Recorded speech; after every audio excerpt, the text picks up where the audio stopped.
You are listening to the audiobook Alien Interview Book by Matilda O'Donnell MacElroy. Top Secret. This is Chapter 13, A Lesson in the Future. We start with a personal note. Matilda O'Donnell MacElroy. I think this transcript speaks for itself also. I relayed Elle's exact communication as faithfully as possible. My superior officers became very alarmed about the possible military implications of what Elle said in this interview. Here start, official transcript of interview, top secret. Official transcript of the U.S. Army Air Force. Roswell Army Airfield, 509th Bomb Group. Subject, Alien Interview, 31. 7. 1947, First Session. It is my personal belief that the truth should not be sacrificed on the altar of political, religious or economic expediency. As an officer, pilot and engineer of the domain, it is my duty to protect the greater good of the domain and its possessions. However, we cannot defend ourselves against forces of which we are not aware. The isolation of Earth from the rest of civilization prevents me from discussing many subjects with you at this time. Security and protocol prevent me from revealing any but the broadest, general statements about the plans and activities of the domain. However, I can give you some information that you may find useful. I must return to my assigned duties on the space station now. I have provided as much help as I feel ethically able to offer, given the requirements and constraints of my duties as an officer, pilot and engineer of the domain forces. Therefore, I will depart, as an ISBE, from Earth within the next 24 hours. What this means is that Elle will leave her doll with us, as her craft is damaged beyond repair. We can examine, dissect and study the body at our leisure. She does not have any further use for it, nor does she have any personal feelings or attachments to it as others are readily available for her use. Elle does not recommend that there is any technology in the body that Earth scientists will find useful, however. The technology of the body is simple, yet vastly beyond the reckoning of our current ability to analyze or reverse engineer any facet of it. The body is neither biological or mechanical, but a unique fabrication of materials and ancient technologies not found on any Earth-type planet. As Elle mentioned previously, a very rigid and distinctive hierarchy of social, economic and cultural classes exists throughout the domain which has remained unvaried and inviolate for many millennia. The body type and function assigned to an ISB officer varies specifically according to the rank, class, longevity, training level, command level, service record, and meritorious citations earned by each individual ISBE, as with any other military insignia. The body used by Elle is specifically designed for an officer, pilot and engineer of her rank and class. Bodies of her companions, which were destroyed in the crash, were not of the same rank or class, but of a junior rank. Therefore, the appearance, features, composition and functionality of those bodies were specialized, and limited to the requirements of their duties. The junior officers whose bodies were damaged in the crash have left their bodies and returned to their duties on the space station. The damage suffered by their bodies was due primarily to the fact that they were officers of lower rank. They used bodies which were partially biological and therefore far less durable and resilient than hers. Although the domain will not hesitate to destroy any active vestiges of the old empire operations wherever they are discovered, this is not our primary mission in this galaxy. I am sure that the old empire mind control mechanisms can be deactivated and destroyed eventually. However, it is not possible to estimate how long this may take, as we do not understand the extent of this operation at this time. We do know that the old empire force screen is vast enough to cover this end of the galaxy, at least. We also know from experience that each force generator and trapping device is very difficult to detect, locate and destroy. Also, it is not the current mission of the Domain Expeditionary Force to commit resources to this endeavor. The eventual destruction of these devices may make it possible for your memory to be restored, simply by virtue of not having it erased after each lifetime. Fortunately, the memory of an ISB cannot be permanently erased. There are many other active space civilizations who maintain various nefarious operations in this area, not the least of which is dumping unwanted ISBEs on Earth. None of these craft are hostile or in violent opposition to the domain forces. They know better than to challenge us. For the most part, the domain ignores Earth and its inhabitants, except to ensure that the resources of the planet itself are not permanently spoiled. This sector of the galaxy was annexed by the domain and is the possession of the domain, to do with or dispose of as it deems best. The moon of Earth and the asteroid belt have become a permanent base of operations for the Domain forces. Needless to say, any attempt by humans or others to interfere in the activities of the domain in this solar system, even if it were possible, which it definitely is not, will be terminated swiftly.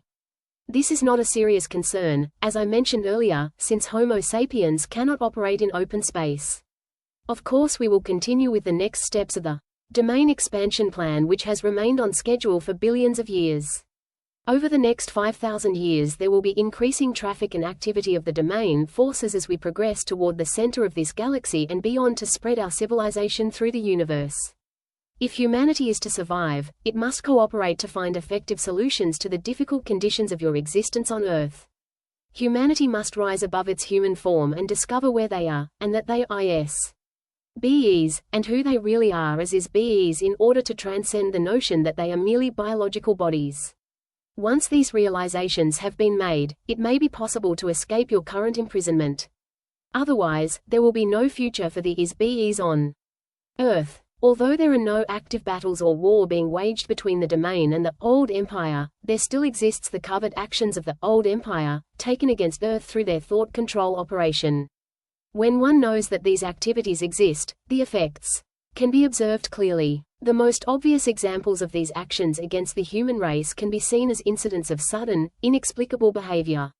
A very recent instance of this occurred in the United States military just before the Japanese attack on Pearl Harbor. Just 3 days before the attack, someone in authority ordered all the ships in Pearl Harbor to go into port and secure for inspection. The ships were ordered to take all the ammunition out of their magazines, and store it below. On the afternoon before attack, all of the admirals and generals were attending parties, even though 2 Japanese aircraft carriers were discovered standing right off Pearl Harbor. The obvious action to take would have been to contact Pearl Harbor by telephone to warn them of the danger of a fight starting and to put the ammunition back and order the ships to get out of port into open sea. About 6 hours before the Japanese attack began, a U.S. Navy ship sank a small Japanese submarine right outside the harbor. Instead of contacting Pearl Harbor by telephone to report the incident, a warning message was put into top secret code, which took about 2 hours to encode, and then it took another 2 hours to decode. The word of warning to Pearl Harbor did not arrive until 10 a.m. Pearl Harbor time, Sunday, 2 hours after the Japanese attack destroyed the U.S. fleet. How do things like this happen? If the men who were responsible for these obviously disastrous errors were stood up and asked bluntly to justify their actions and intentions, you would find out that they were quite sincere in their jobs. Ordinarily, they do the very best they can do for people and nations. However, all of a sudden, from some completely unknown and undetectable source enters these wild, unexplainable situations that just can't exist. The Old Empire thought control operation is run by a small group of old baboons with very small minds. They are playing insidious games with no purpose and no goal other than to control and destroy beings who could otherwise manage themselves perfectly well, if left alone. These types of artificially created incidents are being forced upon the human race by the operators of the mind control prison system. The prison guards will always promote and support oppressive or totalitarian activities of beings on Earth. Why not keep the inmates fighting between themselves? Why not empower madmen to run the governments of Earth? The men who run the criminal governments of Earth mirror the commands given them by covert thought controllers of the Old Empire. The human race will continue to shadowbox with this for a long time, as long as it remains the human race. Until then, the beings on Earth will continue to live a series of consecutive lives, over and over and over.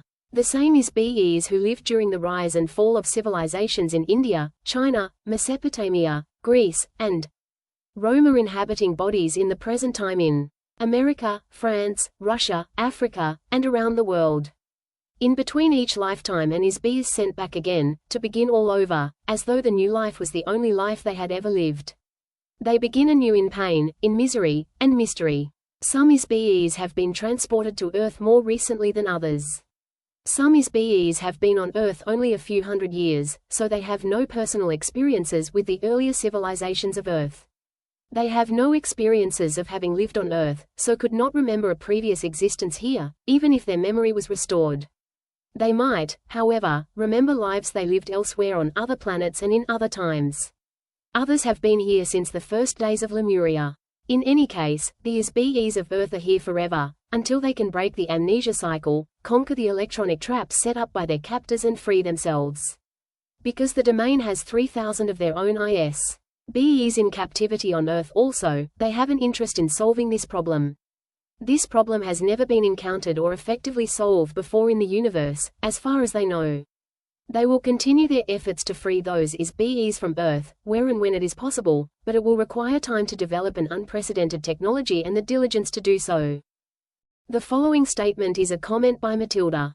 I think it is El's sincere desire, as one is be to another, that the rest of our eternity will be as pleasant as possible. Thank you for listening to Chapter 13, of the book, Alien Interview. Based on personal notes and interview transcriptions provided by Matilda O'Donnell MacElroy. This book is dedicated to all immortal spiritual beings, whether they are aware of themselves as such, or not. What is true for you, is true for you. You are free to listening to the next chapter. The letters. Please subscribe Awareness Wisdom, we are grateful for that. Be aware in life.